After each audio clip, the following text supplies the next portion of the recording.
Please select a landing zone. Heading to Afghanistan.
Please select a landing zone. Heading to Afghanistan.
Please select a deployment point.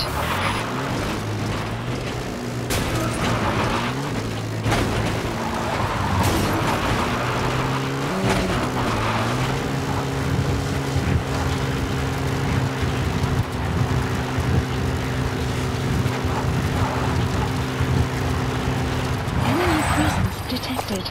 The map has been Buddy has infiltrated our The map has been updated.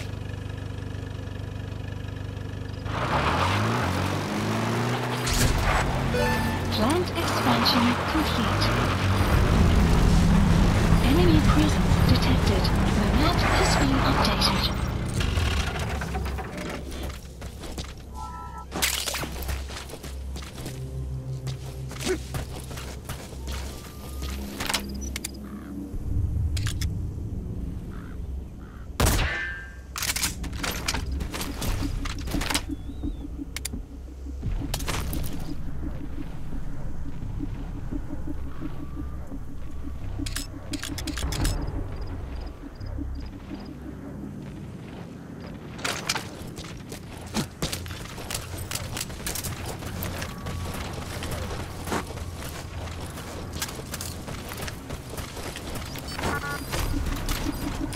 The map has been updated.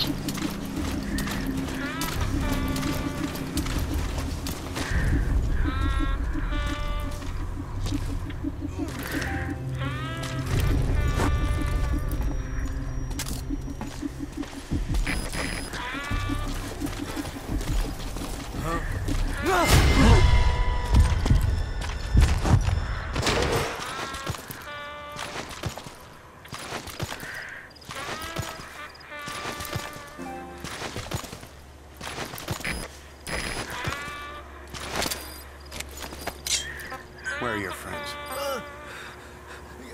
Spit it out.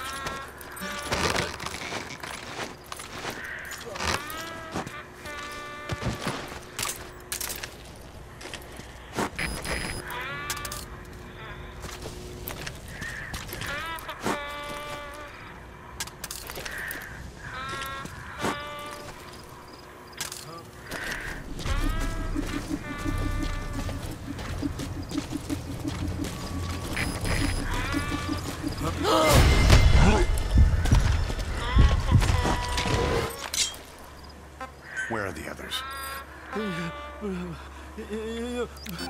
Speak. Spit it out. The map has been updated.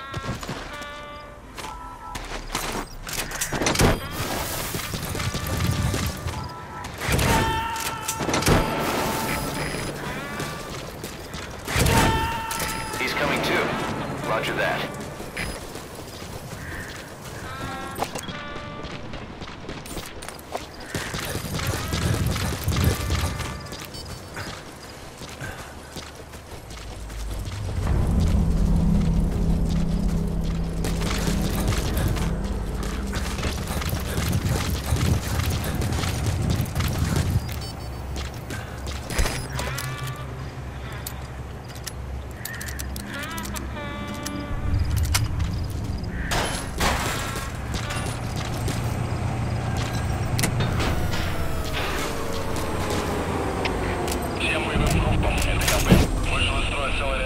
Похоже на проблемы с электроэнергией. Ближайший патруль. Проверить сеть питания. КП, это Зоя-1. Немедленно проверю. Конец связи.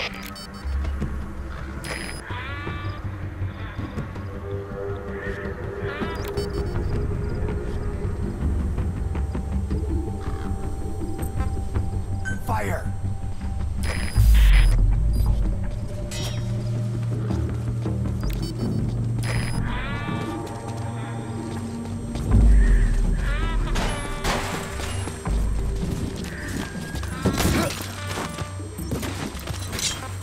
Where are your friends?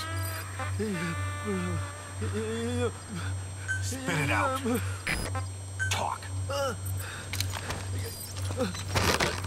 The map has been updated.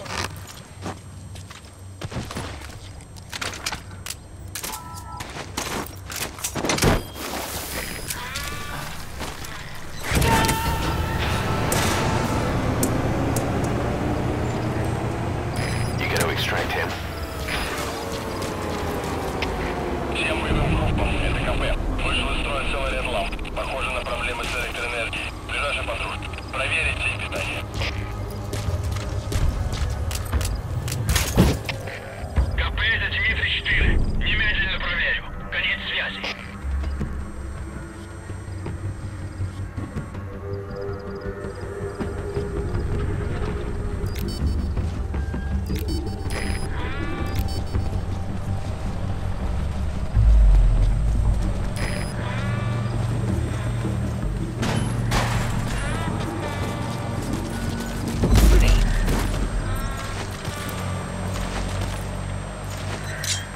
Where are the others?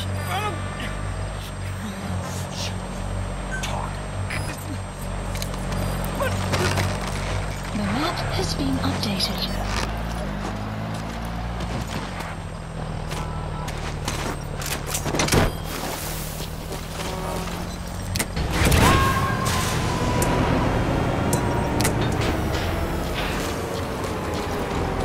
Subject on board. Leave the rest to us.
Analysis complete. Analysis complete.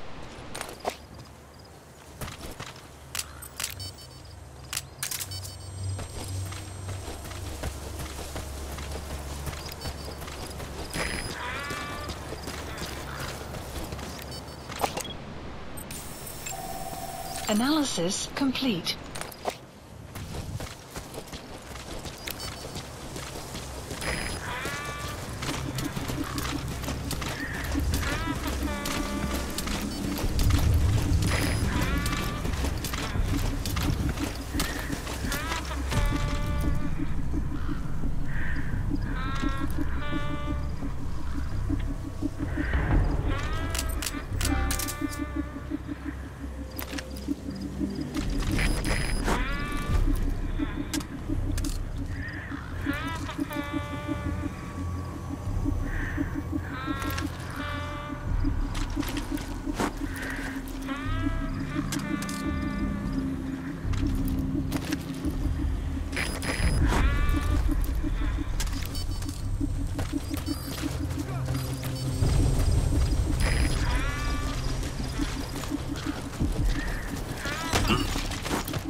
Where are your friends?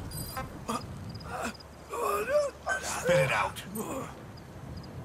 Speak. The map has been updated.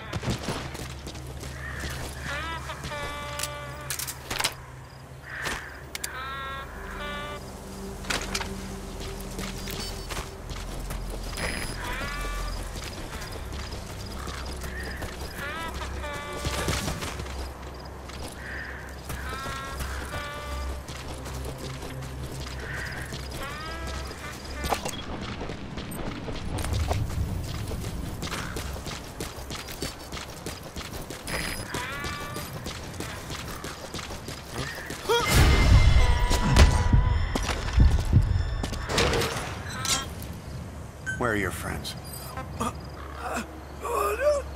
Speak. Talk. The map has been updated.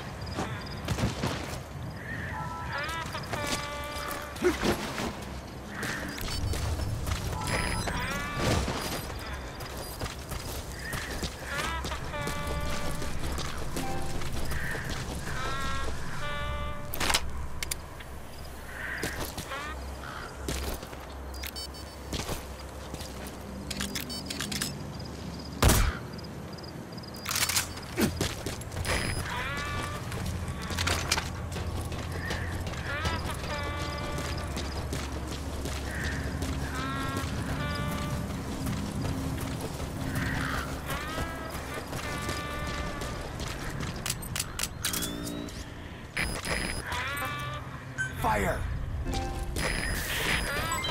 Development complete.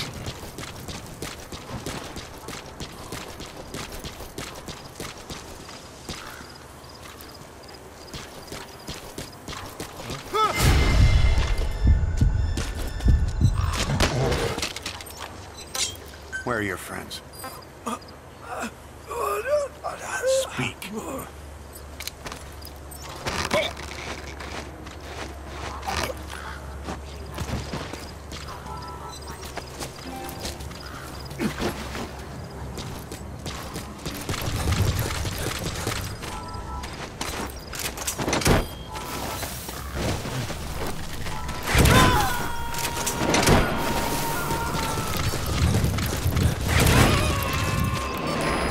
Too.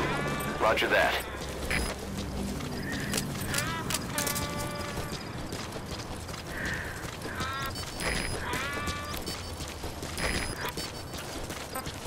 Fire!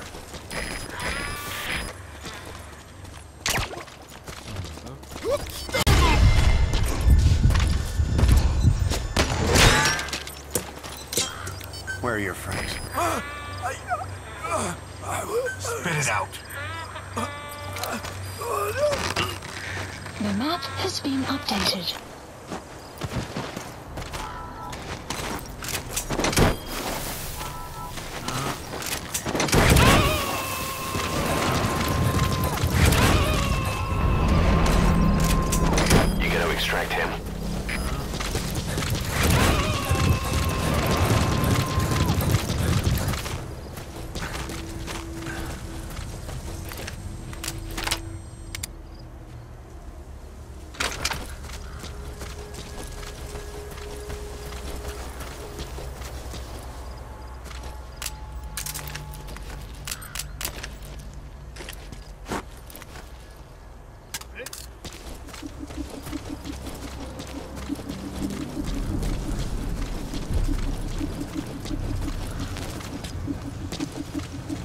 You have arrived at your destination.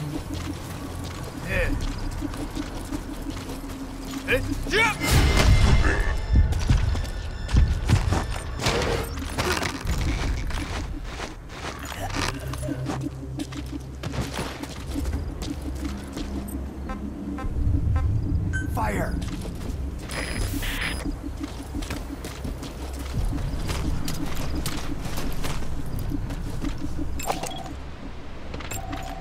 Analysis complete. Fire!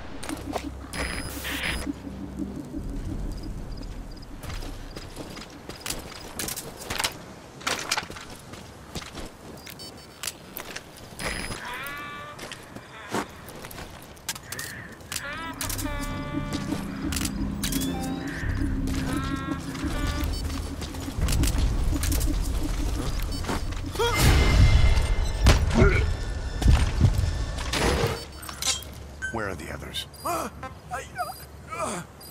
Spit it out. Spit it out. The map has been updated.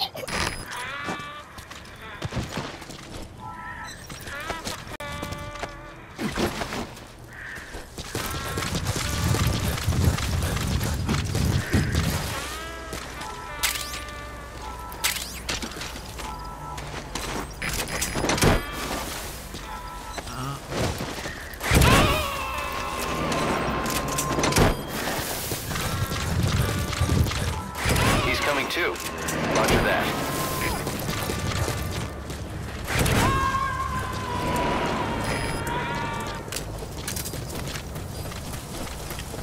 You gotta extract him.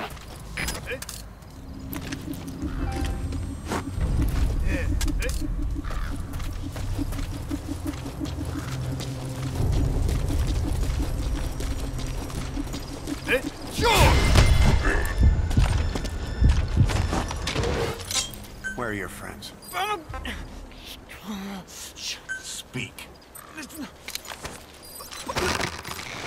The map has been updated.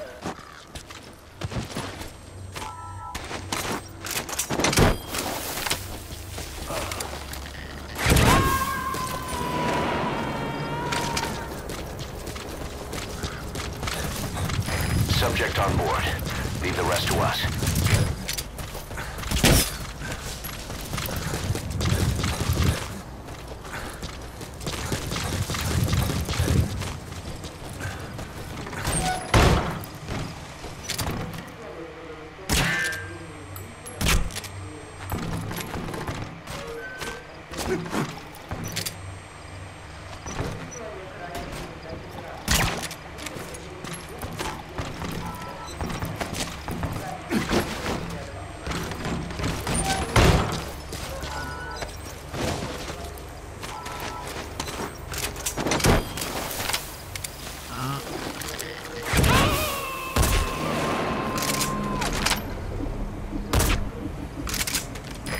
Extract him.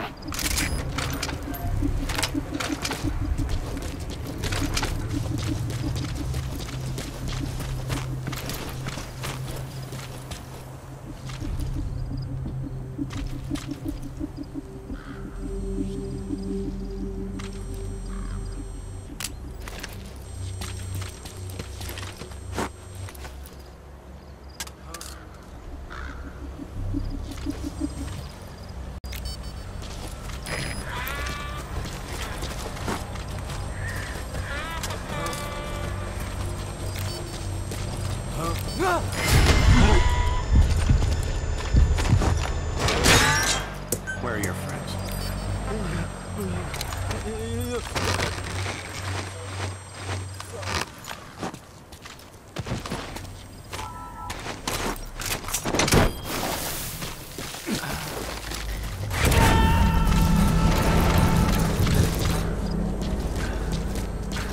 Subject on board. Leave the rest to us.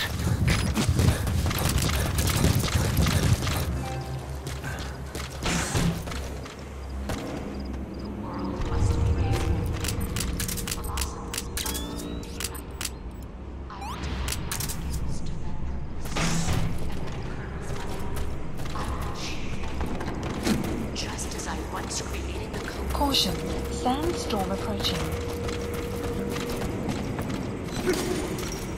I've been waiting, Snake, for a long time.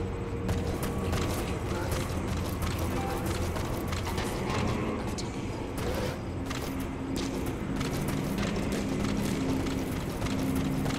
Finish your mission. Loyalty.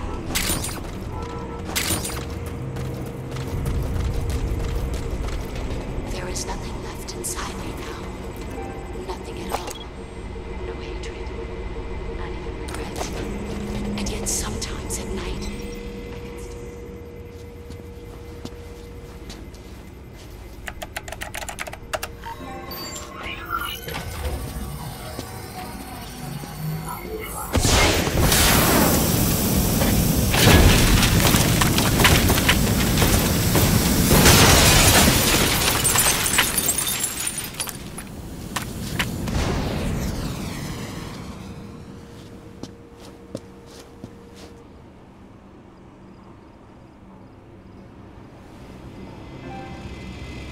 Side Pod launch completed. confirmed. We'll pick it up. I wonder what kind of secrets are buried in it. I'll let you know if we learn something. Got a report from the intel team. Remember how the man on fire was crushed by Sahelanthropus? Extraction Well, the arrived Soviets at recovered his Motorbase. body. Could he really be Development dead? project has been Boss, added. head for Yaha Ohu's supply outpost and secure the man on fire's body. If Skullface was right, and a thirst for revenge can turn a man into a demon and keep the dead alive, and this man on fire who's been coming after us ever since you woke up, well, that just might be what's left of our old friend Volgan.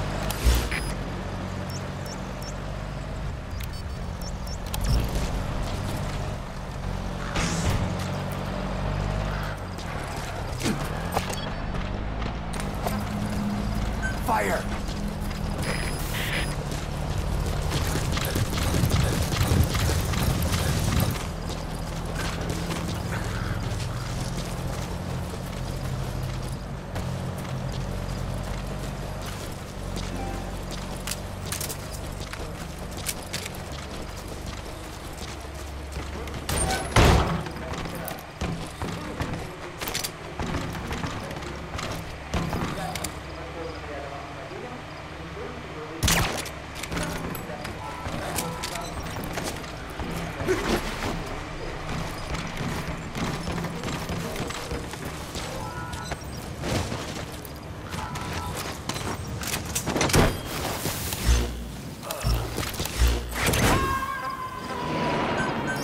Please select a landing zone. Support helicopter Roger. requested.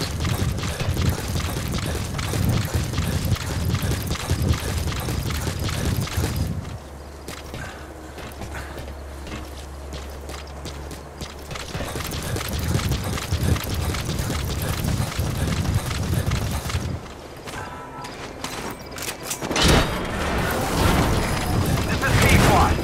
Arriving shortly at LZ. This is P-Quad. Have arrived at LZ. Will stand by. Support helicopter has arrived.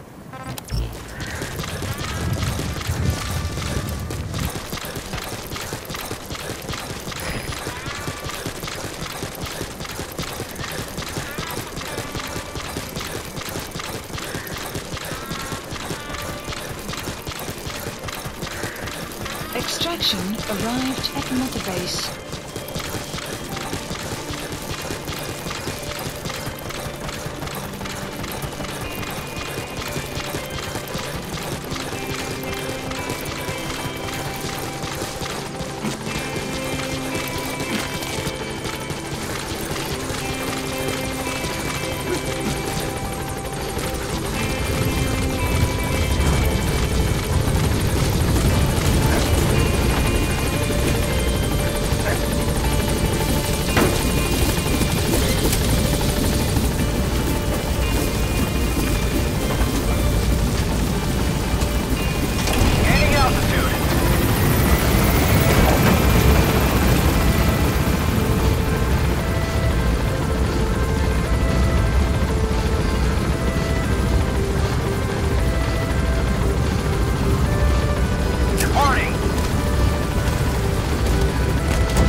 Extraction arrived at Mother Base.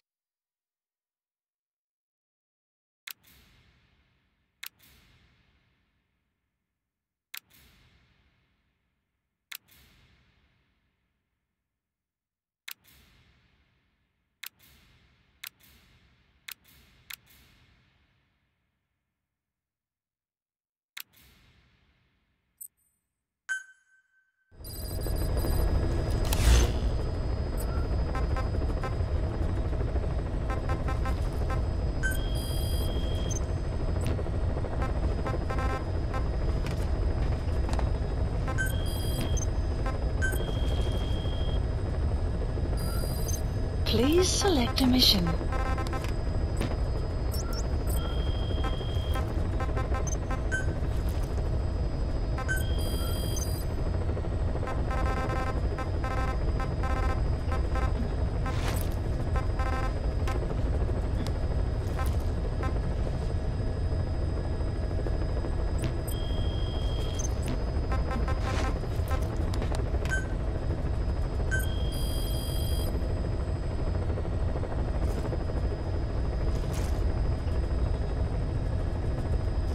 Please specify a project.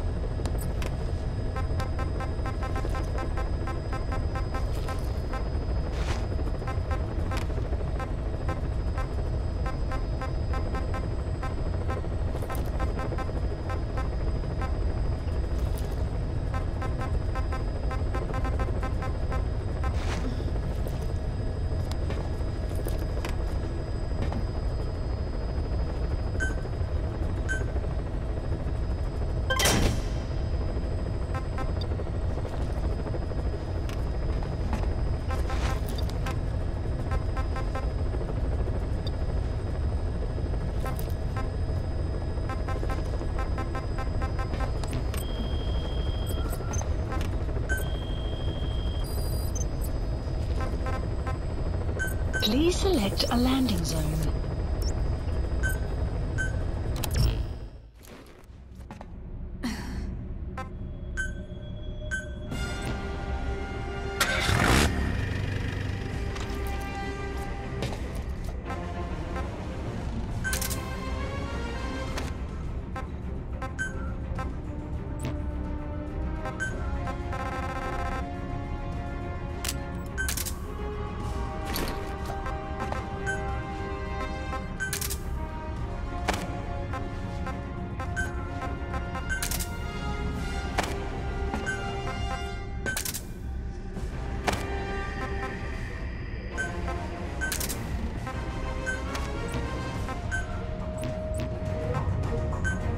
Deploying.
Marker placed.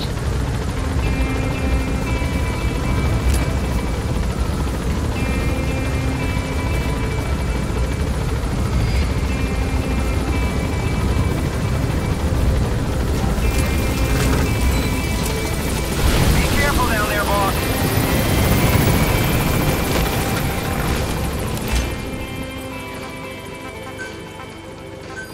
Please select a deployment point.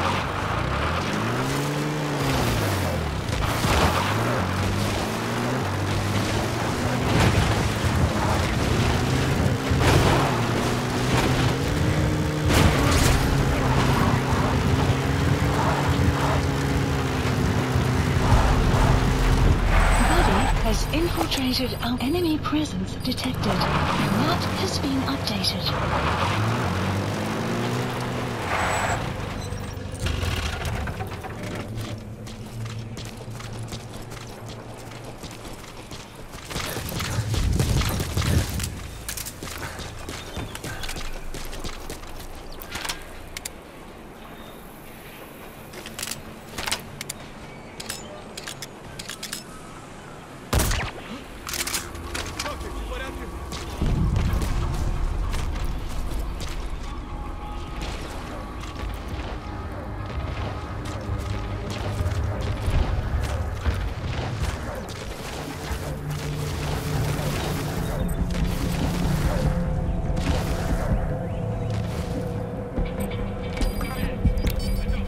The map has been updated.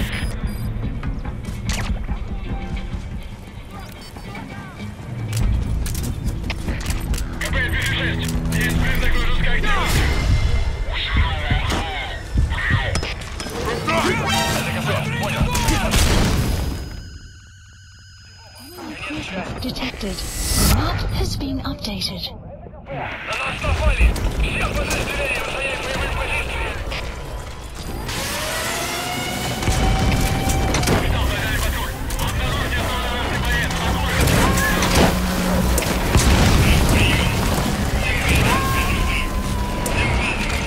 He's coming too. Roger that.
Extraction arrived at Mother Base.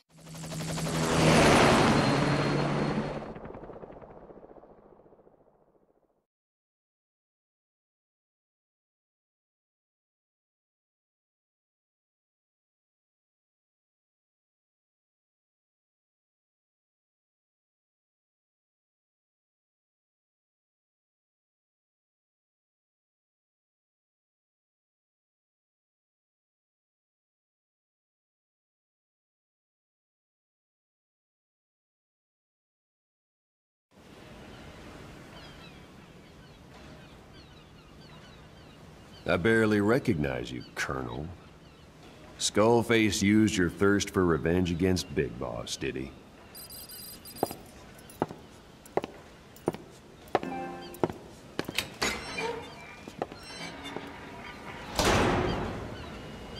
Boss, I've updated the mission list.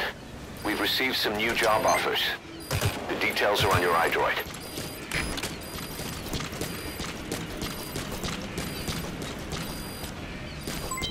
Development project has been added.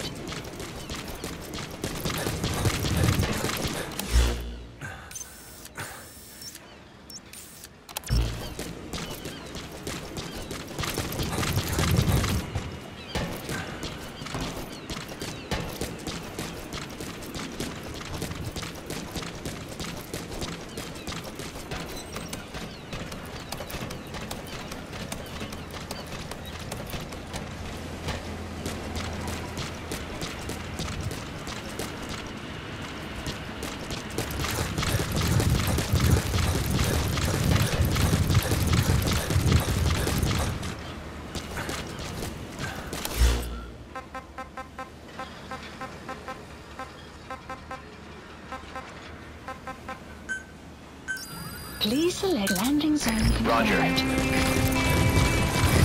This is B-Quad. Arriving shortly at LZ. This is B-Quad. On station at LZ.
Side ops list updated.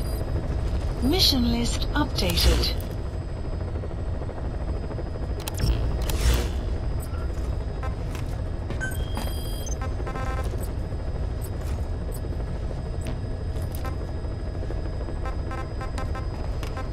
Please select a mission.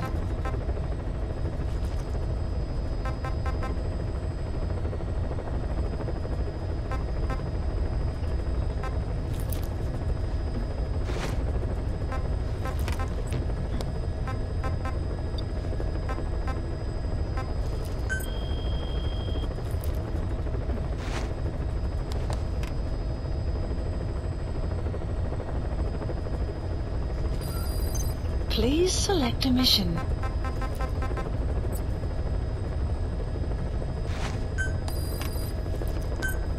Unit dispatched. Clouds approaching.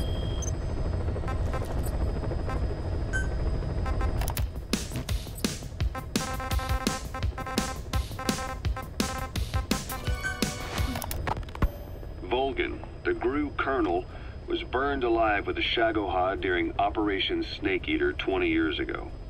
Despite suffering severe burns to his entire body, he still clung to life. After you left Soliniarsk, Volgan's body was taken to a research institute in the outskirts of Moscow, but modern medicine couldn't explain why he was still alive. Not that the Colonel was any ordinary man to begin with. That constant electric current he had running through his body that he could unleash at will. To be honest, I was always uncomfortable around him. Thought I might get electrocuted just by standing nearby. The institute studying him was tasked with investigating and developing human paranormal abilities. The comatose Volgan was used to further the Soviet Union's research into such abilities. But not long ago, the facility burned to the ground, and Volgan's body was never found among the rubble, even though the fire started in the room where they were keeping him. This occurred at around the same time you woke up. If Skullface was right, and a thirst for revenge can turn a man into a demon and keep the dead alive, and this man on fire who's been coming after us ever since you woke up, well, that just might be what's left of our old friend Volgan. It's not over yet. Back in '64, in Soliniarsk, you brought his plans for a utopia down in flames. That grudge is what's keeping him alive. The day the research facility holding Volgan burned down, a Soviet jumbo passenger jet happened to crash nearby, far away to the north of that hospital in Cyprus. On board the plane was a young boy who was being studied at the same facility. The plane fell to Earth from over 8,000 feet, but the boy's body was the only one not recovered. At almost exactly the same time as the crash, Volgan awoke in that facility. According to the Research Institute's documents, the gifts this boy demonstrated included psychokinesis and telepathy. To protect his mind from being inundated with other people's thoughts, he always wore a kind of gas mask. A rudimentary form of psychic insulation, apparently. We don't know where this boy is, but if Skullface is connected to him, we may cross paths with him yet. This boy is part of a new age, where nothing we understand about the world makes sense anymore. Don't let your guard down. So what were they doing at Enzoya Badia, Baloo? That facility with all the people laid out in rows? The abandoned factory Shabani was held in. It is precisely as you guessed. Black Anna was coding languages into the vocal cord parasites. They infected the subjects with the parasites, then made an incision in the throat to expose the vocal cords. That allowed them to play recordings of a desired language directly to the parasites. And the parasites learn the languages that way. That's some teaching method. I just don't get how a bunch of bugs had the brain power for it. They don't. Do not judge them by human standards. They do not learn as a function of intellect. Then how do they do it? What language the parasites react to is coded into their genes. You could expose the Japanese strain to English for years, and it would never learn the language and react to it. The pronunciation, rhythm, and structure are different. But what about, say, Spanish and Portuguese? Linguistically, the two are very close. Yeah, they're both Ibero-Romance languages. Even so, a Spanish language mating pair exposed to Portuguese will not copulate. Only when they hear Spanish. Only then. And the majority of their offspring will be the same. So it's a literal case of a mother tongue. But if that's so, I don't see how the different strains can be created in the first place. Well, among the many thousands of offspring, there may be just a few that react to Portuguese. You're talking about mutations. Correct.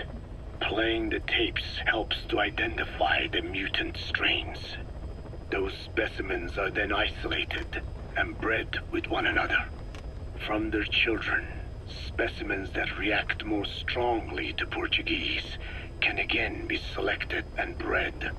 Repeating this process creates a strain that reacts solely to Portuguese and never to Spanish. Mutation and selection. No different to breeding roses. So you kept increasing the change over the generations, adapting them to languages from all over the world. Must have taken a hell of a lot of patience. More like patience. Just how many died for this? There's something I still don't get. In order to tell which larvae will react to Portuguese, you'd have to let them develop and then see which copulate. That means you'd need tens of thousands of guinea pigs. There's no way you could do that in a facility that small. For normal selective breeding methods, you would be right. But there is a more effective selection method when training the vocal cord parasites. Go on. It is not only when mating that the parasites listen for language. Shortly before hatching, larvae display markedly increased activity in reaction to a particular language. The active eggs can be identified under a black light, so the eggs that react to Portuguese are selectively placed in the throats of subjects. So you see, narrowing down strains that react to the target language is an effective process. Though I'm sure that even so, many lost their lives to create the various strains. Taken against their will into that dungeon. There are two reasons for playing the tapes for the parasites. One, to isolate the eggs that respond to the target language. And two, to cause the specimens raised from the selected eggs to mate. I get how the system works. But why do they respond to language before they even hatch? It's not like they can mate from inside an egg. It is because the larvae learn the language before hatching. You mentioned that what language the parasites respond to is hard-coded into their genes, and that they don't have the brain power to actually learn a language. But then you say that the larvae at Nzoia Badia Bulu were learning the languages in the egg. Your story doesn't add up. Your country is home to a unique songbird. The Japanese bush warbler. Sure, what of it? What a beautiful call it has. But no bush warbler can sing it perfectly at the start. As chicks, they can barely chirp at all. They must learn from their parents and other adult birds. Only then can they sing properly and attract females. So naturally, there are individual differences in each bird's call.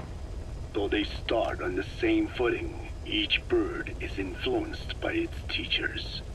And the parasites are the same? Like the birds, the parasites have a genetic predisposition towards a particular language. But while in the egg, the larvae's ears are tweaked by listening to the voice of the host. This tweaking ensures that the grown parasites will react better to the host's speech pattern. Why would they have an ability like that? Well, there are distinct regional differences within even the same language. Rare is the language that has no unique dialects. Yes, learning the host's speech pattern before hatching attunes the larvae to whatever twist of pronunciation it will encounter. This adaptive ability is what makes them so formidable. I see. So a language requires selective breeding, but the parasites can learn dialects by themselves. Of course, having the egg-stage larvae listen to the tapes in the factory was not meant to teach them.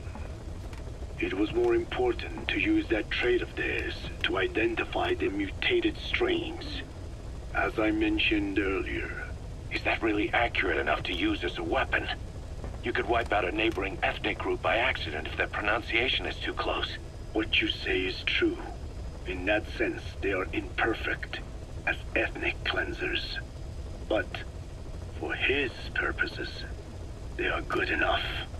His objective was not to exterminate any one ethnic group, but to render the world's lingua franca, English, inert.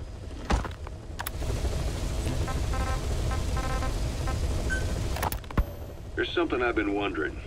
Why are you called Code Talker? During World War II, the U.S. military used the languages of different tribes, including the Navajo, as codes, right? I know the term Code Talker was used to mean people sent to the battlefield to speak in those codes. Were you one of them? Our mother tongue was indeed used for war. But I did not go. I was already over the conscription age. However, I was made to help craft the codes that were spoken. So in a wider sense, you could call me a code talker for that. Navajo is a complex language, and virtually no one outside the U.S. speaks it. Clouds approaching. They must have thought it was the perfect language to use as a code. Yeah, in the end, the Japanese never cracked it. The cipher is king in information warfare. Of course, they didn't simply speak in Navajo. They created substitutions for words according to a code book, and then translated those into our language. Young Diné was sent to the front lines of the Pacific Theater as code talkers. To fight is an honor for the Diné. They were the pride of our people. But I cannot say this history brings me joy. Words are alive. When they are spoken, life is breathed into them. They become a part of the listener. Our words were transformed into lifeless ciphers and used for war. This, after the Black Ana spent generations suppressing the language. Yeah, I'm sorry. So I guess we shouldn't be calling you Code Talker, huh? No, I do not mind. The reason Skullface called me Code Talker was because I also am responsible for coding language into the vocal cord parasites. I am the same as those young warriors, used for a cipher's sake. I must never forget that. The name, Code Talker, is a lesson carved into my being. You said Skullface ordered you to weaponize the vocal cord parasites. But you also said he wasn't the reason. And he wasn't. I was seduced by the parasites. That is a fact. How? You mean from your curiosity as a scientist? That I cannot deny. But there is more to it. The story goes back to the 19th century, to my earliest memory. One day, a man from the government visited our Hogan, our home. I cried as he yanked me from my mother's arms and took me away to an Indian boarding school. From that day forward, I became George. This was the name my teacher gave me. I was forced to give up my Diné name, forbidden from speaking anything but English. If we dared utter a word of filthy Navajo, the teacher made us eat a bar of soap. Yeah, that was the U.S. government's education policy for Native Americans. To erase our words was like erasing our people.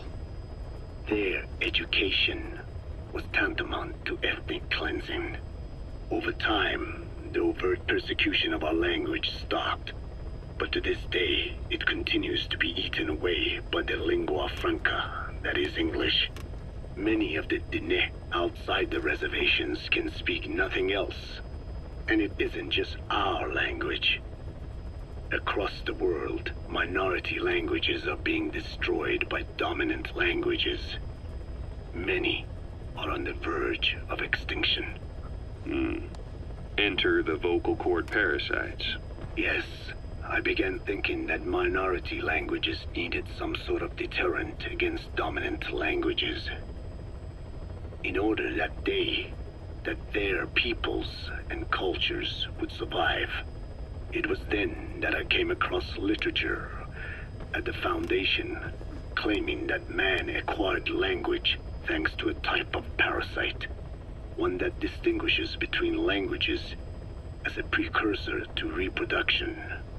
If I could just resurrect it, make it more pathogenic, I would have my deterrent against English. but I failed to hide that aim from Skullface. He noticed. Yes, I wanted to retaliate against the English language, though never did I intend to actually use it as he planned. You know how the story ends. I was forced to study how to make the parasites compatible with all the world's languages. All but English. However, he in fact secretly isolated an English strain. I will not be held prisoner by the man's phantom. The English strain must not be allowed to exist either. A ruler's greatest wealth is not money or land. It is the number of individuals under his control. Subjects who work, consume, are there to be used as pawns in war.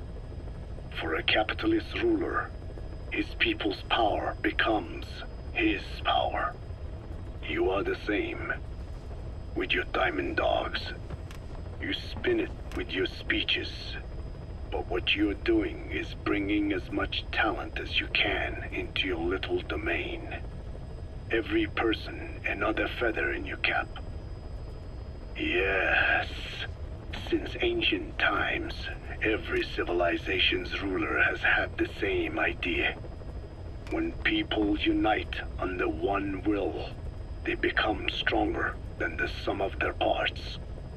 And the one will is the ruler's will. And what do rulers use to bring people together? Language. In the Old Testament, it is written that only one language was spoken in Eden. A shared tongue that united all of humanity. Mankind eventually grew aware of its power and harnessed that strength to build a tower to the heavens. The mighty Tower of Babel. This angered God, who splintered the language of man, and the tower was never completed. Languages emerged, and the earth was divided as men went their separate ways. Every age is the same. A ruler's first order of business, after conquering new land, is to force his tongue on its people. Ancient Rome, Napoleon, and now Zero. English is wreaking havoc around the world right now. The British Empire tilled the land with war as its hoe, then began planting the seed that is English. Eventually, American capitalism became the new instrument. To play its game of wealth, you only had to abide by one rule: English. By exploiting people's desires, English has become a leash that people gladly wear around their necks, it would seem.